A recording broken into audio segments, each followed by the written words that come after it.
Hello મિત્રો, નમસ્કાર, જય Hind, Vande Mataram. Job government information ચેનલમાં સ્પર્ધાત્મક પરીક્ષાની તૈયારી કરતા તમામ વિદ્યાર્થી મિત્રોનું હાર્દિક સ્વાગત છે.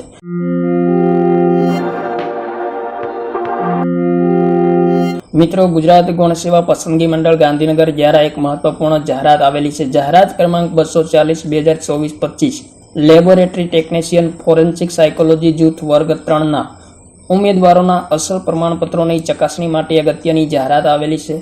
મિત્રો, મંડળની જાહેરાત ક્રમાંક 240/2024-25 લેબોરેટરી ટેકનિશિયન વર્ગ 3 સંવર્ગની તારીખ 2/6/2025ના રોજ એક શિફ્ટમાં યોજાયેલી MCQ CBRT ટેસ્ટમાં ઉમેદવારોએ મેળવેલ ગુણના મેરિટના આધારે પસંદગી પ્રતીક્ષા યાદીમાં સમાવવા પાત્ર સંભવિત ઉમેદવારો કે જેઓના અસલ પ્રમાણપત્રોની ચકાસણી કરવાની થાય તેવા ઉમેદવારોના મુખ્ય પરીક્ષાના બેઠક ક્રમાનુસારની યાદી 1/9/2025ના રોજ મંડળની વેબસાઇટ પર મૂકવામાં આવેલ છે, જે જોઈ લેવા સંબંધિત ઉમેદવારોને જણાવવામાં આવેલ છે. તો મિત્રો, 1/9/2025ના રોજ વેબસાઇટ પર મૂકવામાં આવેલી યાદી એક વખત જોઈ લઈએ.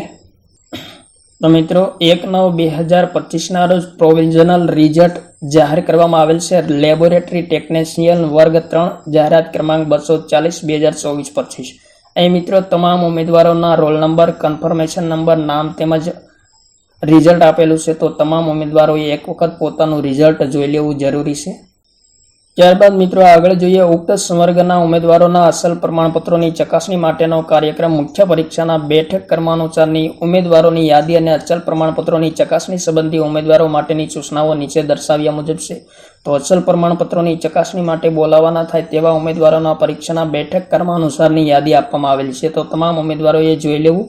અને પ્રમાણપત્રો ચકાસણીનો કાર્યક્રમ મિત્રો કમિટી હોલ, ગુજરાત ગૌણ સેવા પસંદગી મંડળ, બ્લોક નંબર 2, પ્રથમ માળ, કર્મયોગી ભવન, નિર્માણ ભવનની પાછળ, સેક્ટર 10A, ગાંધીનગર ખાતે પ્રમાણપત્રો ચકાસણીનો કાર્યક્રમ યોજાવાનો છે. મિત્રો, 6/9/2025 શનિવારના સવારના 11 કલાકે પ્રમાણપત્રો ચકાસણી કાર્યક્રમ યોજાવાનો છે અને તે સંબંધિત તમામ સૂચનાઓ આપેલી છે. મિત્રો, અહીં પ્રસ્તુત યાદીમાં ઉમેદવારોએ MCQ CBRT પરીક્ષામાં મેળવેલ ગુણના મેરિટ, લઘુત્તમ લાયકી ગુણ અને કેટેગરી વાઇઝ ભરવાની થતી જગ્યાઓના આધારે પસંદગી પ્રતીક્ષા યાદીમાં સમાવવા પાત્ર સંભવિત ઉમેદવારો કે જેઓના અસલ પ્રમાણપત્રોની ચકાસણી સારું બોલાવવાના થાય તેવા ઉમેદવારોનો સમાવેશ કરવામાં આવેલ છે. ત્યારબાદ આગળ જોઈએ તો દર્શાવેલ યાદીમાં સમાવેશ થયેલ ઉમેદવારોના અસલ પ્રમાણપત્રોની ચકાસણીને અંતે લાયક ઠરેલ ઉમેદવારોની સંખ્યા અને જાહેરાતમાં દર્શાવેલ કેટેગરી વાઇઝ ભરવાની થતી જગ્યાઓ વિગતે ધ્યાનમાં લઈ ઉમેદવારોએ ઉક્ત મુખ્ય પરીક્ષામાં મેળવેલ ગુણના મેરિટના આધારે કેટેગરી પ્રમાણે પસંદગી યાદી તૈયાર કરી પ્રસિદ્ધ કરવામાં આવશે. ઉપર દર્શાવેલ યાદીમાં પોતાના નામના સમાવેશ માત્રથી તેઓની પસંદગી યાદીમાં સમાવેશ માટેનો કોઈ હક કે દાવો કરી શકાશે નહીં. અહીં મિત્રો મહત્વપૂર્ણ સૂચનાઓ આપેલી છે, તે તમામ સૂચનાઓ એક વખત વાંચી લેવી જરૂરી છે. અને મિત્રો, ઉમેદવારોએ આ સાથે સામેલ પ્રમાણપત્રોની ચકાસણીના ફોર્મમાં જરૂરી વિગતો ભરી નીચે દર્શાવેલ ક્રમ મુજબ લાગુ પડતા અસલ પ્રમાણપત્રો ગોઠવી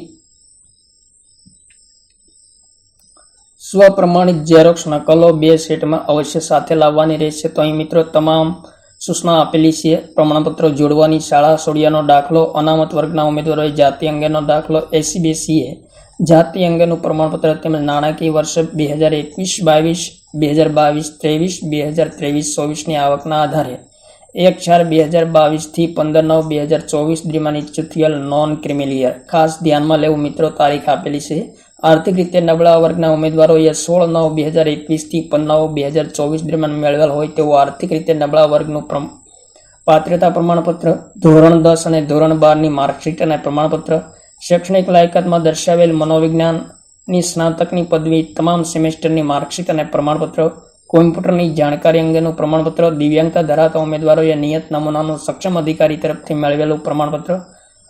ત્યારબાદ મિત્રો સ્પોર્ટ ઉમેદવારો માટે નિયત રમતો પૈકી રમતમાં નિયત કક્ષા, રાષ્ટ્રીય, આંતરરાષ્ટ્રીય કક્ષા અથવા તો આંતર યુનિવર્સિટી અથવા અખિલ ભારત શાળા સંઘ દ્વારા યોજાયેલ સ્પર્ધામાં ભાગ લીધો હોય તો તે અંગેનું પ્રમાણપત્ર.